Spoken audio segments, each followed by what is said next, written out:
बिस्मिल्लाहिर्रहमानिर्रहीम। वजीर आजम साहब, सही कहा ना मैंने? वजीर आजम, वजीर आजम,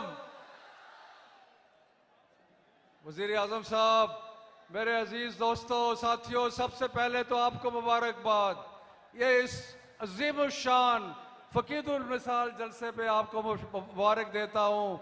और आज लाहौर के अवाम ने और पंजाब के अवाम ने ये साबित कर दिया है कि इस मुल्क में अगर कोई हुक्मरानी होगी तो वो जमहूर की होगी, वो अवाम की हुक्मरानी होगी, जो आपने आज साबित कर दी है।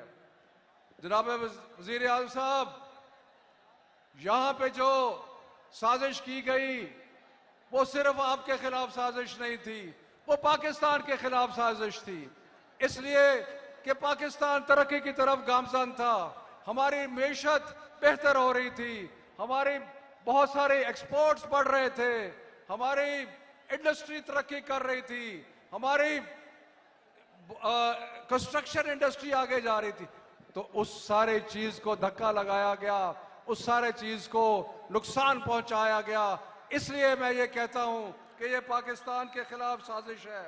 और दूसरा, ये साजिश है आप अवाम के खिलाफ, क्योंकि और इमरान खान साहब, आपकी वजह से जो एहसास प्रोग्राम चला, जिस तरीके से लोगों के सेहत कार्ड बनाए गए, जिस तरीके से लोगों की हर तरीके से गरीब लोगों की खिदमत की गई, ये पाकिस्तान उन गरीब अवाम के खिलाफ साजिश थी।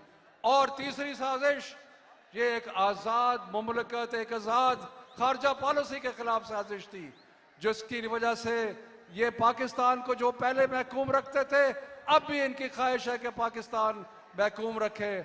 और आखिरी बात कि ये पाकिस्तान के खिलाफ साजिश क्यों थी?